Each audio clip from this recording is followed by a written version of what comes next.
Good morning.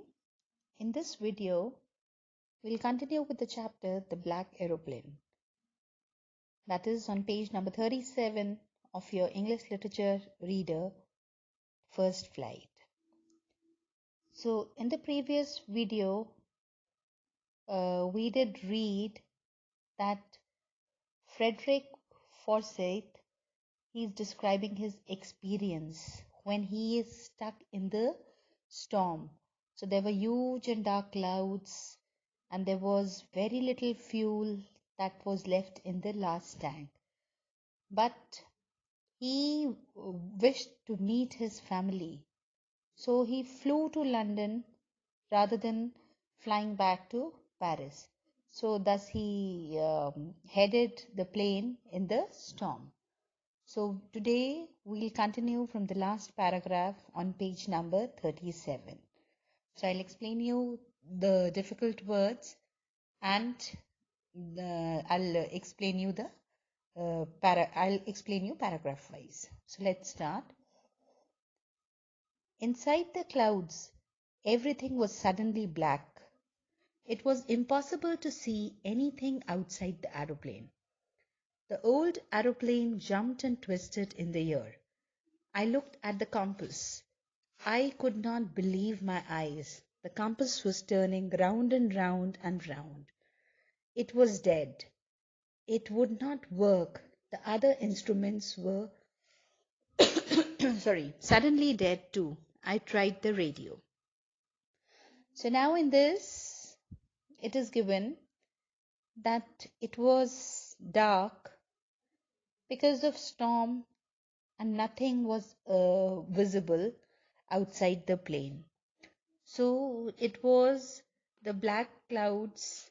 They have covered everything. It was very difficult for these people to see, for the narrator to see outside the aeroplane. So what he did was, like, the aeroplane was twisting, it was jumping in the air, and it was just losing the control. So the author, he looked at the compass, but when he just looked at the compass, so to his surprise, everything, the compass and the other instruments that were there, they were dead, they had given up, and they were not working. So, what he did was, like, he wanted to get in touch with the control room, so he tried the radio. Paris control, Paris control, can you hear me? There was no answer. The radio was dead too. I had no radio, no compass, and I could not see where I was.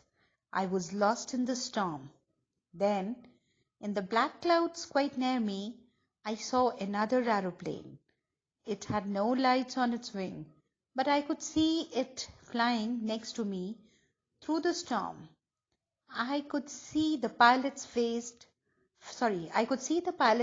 turned towards me. I was very glad to see another person. He lifted one hand and waved.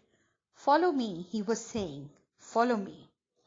So now in this, what is given here is that the author, he tried the radio and he tried to call the Paris Control Agency, and because they were the ones who had helped him earlier, but this time he could not connect there also, and it was just because of the bad weather. There were storms, there were clouds in the sky, there was a storm, he was stuck in the storm, so he could not make a call to the Paris control room also. So then, after that, when there was no answer, he could make out that the radio was dead, and he had, that time, he had no option. He had no radio, he had no compass, and he could not see also where he was. So he has completely lost hope, and it was that he felt that he is just lost and he cannot make his way also. So then after that, in midst of these black clouds, there was a ray of hope, and that was when he saw another aeroplane flying in the sky. So although this aeroplane did not have any light on its wing, and it was flying next to the author's aeroplane, and he could see the pilot's face also to turn towards him, and he was very happy that time, at least that there was somebody. He felt quite relieved also, there was somebody to help him, and he was his joy had no end that time. And he just the pilot who was there in the other plane, so what he did was he just lifted his hand and he just told him to follow him. So the narrator, what he did was he started following the other aeroplane, and he knows that I am lost. I thought he's trying to help me. So the narrator, he thought that the pilot who's there in the other plane, he is aware that he is lost in the that Frederick Forsyth, he's lost in the clouds. So that's why he's just lending a helping hand to him, and he just wants him to he just want to take him out of the clouds. He turned his aeroplane slowly to the north in front of my Dakota so that it would be easier for me to follow him. I was very happy to go behind the strange aeroplane like an obedient child.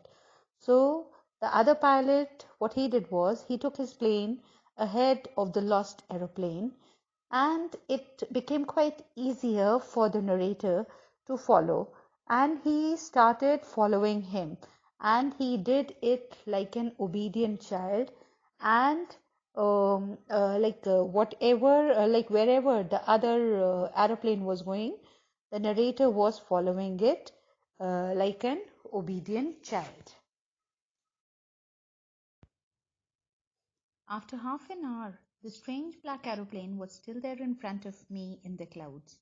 Now, there was only enough fuel in the old Dakota's last tank to fly for 5 or 10 minutes more. I was starting to feel frightened again, but then he started to go down and I followed through the storm.